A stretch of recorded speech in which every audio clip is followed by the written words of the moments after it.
Hey up guys.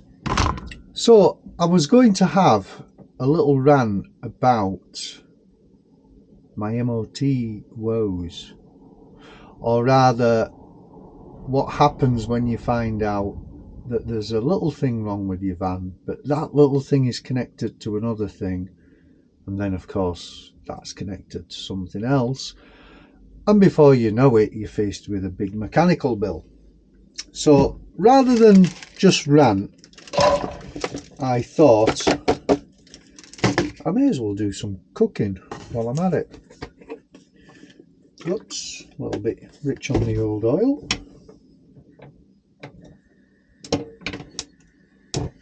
Today's culinary delight is going to be falafels with, I've just picked this up, some spicy chili sauce, but I don't know, it says hot chili sauce. Let's see how hot it is.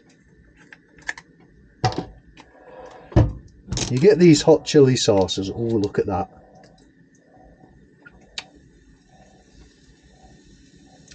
It's spicy, but I wouldn't call it hot. But that's handy. Oh, it's even got a little pourer, but does that, oh, it screws off, cool. There we go. So I'm just going to roast these veg while I'm talking to you. So as you'll probably remember, I put a video up recently saying Jemima failed her MOT, which she did. She failed her MOT on the front tyres. There was an advisory. The advisory was the tie rod end, not the track rod end. They called it something else on the advisory, but it definitely wasn't the track rod end. However, herein lies the rub.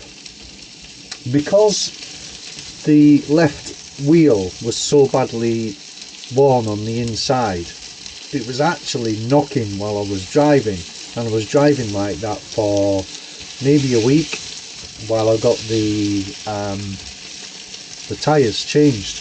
However, because that was knocking, it's actually pulled the tie rod end out of the track rod end, not out entirely, just loosened it. So that means we need a new tie rod end, but if you're doing one you may as well do two. However, let's just add to this, it also damaged the left hand wheel bearing. So the list starts adding up. I've already replaced the tyres, we need a tie rod end, we need possibly a track rod end if it won't come out, because I looked underneath, it looks like it's been there since manufacture, and this van's 21 years old, 22 years old. And then of course you've got the wheel bearing, so it all starts adding up. Just have a look at this.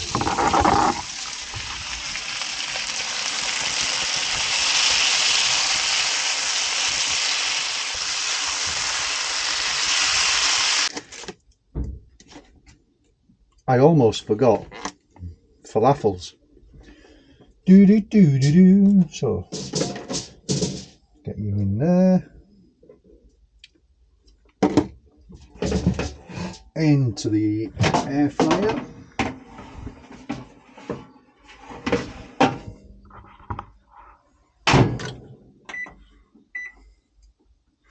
I think 5 minutes will do it.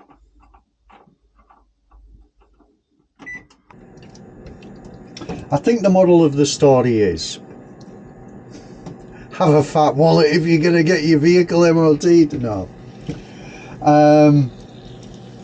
I think if I'd have repaired that tyre when the knocking started instead of driving on it, my repair bill might be less. However, the back tyres needed changing back in January because I had a blowout.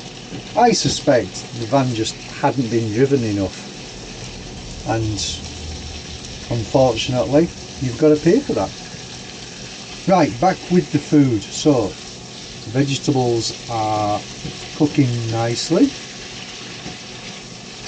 I'm thinking wraps, chili sauce, vegetables, falafel. Yeah.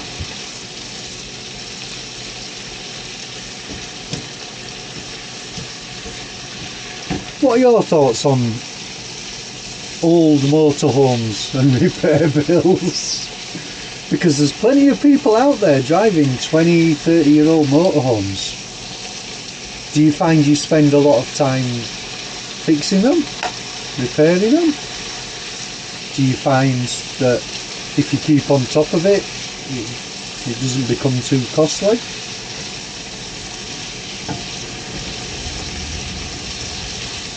I'd be interested.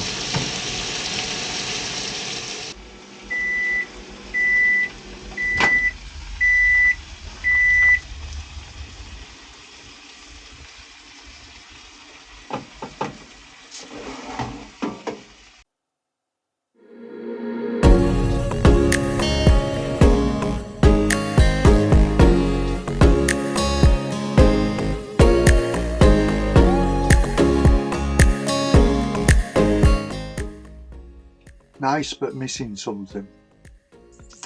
That special Fiona touch.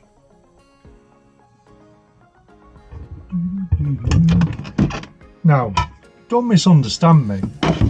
This isn't me complaining about owning an old motorhome. Far from it.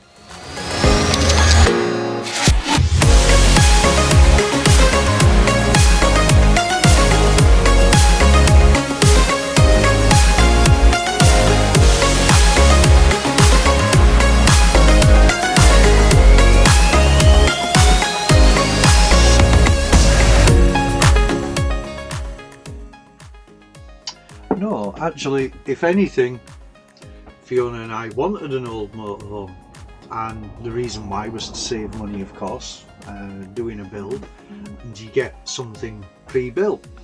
No, my point really, I think, is if you're thinking about buying an older motorhome, just be conscious of the fact that mechanically you may end up spending some money on it. Now, even though, and I haven't yet got the final billing, I will come to that in another video, even though we have spent quite a bit of money mechanically on the van over the last 2-3 months, it's still cheaper than buying new, converting, and indeed renting a property or having a mortgage on a property. So this isn't me complaining, this is just me warning, maybe advising anybody out there that's thinking about buying an older motorhome. With that in mind, I'm going to bid you farewell. However, I do have one very important question, and it's, I don't know whether it's a Yorkshire thing or I don't know, but I need to ask the question.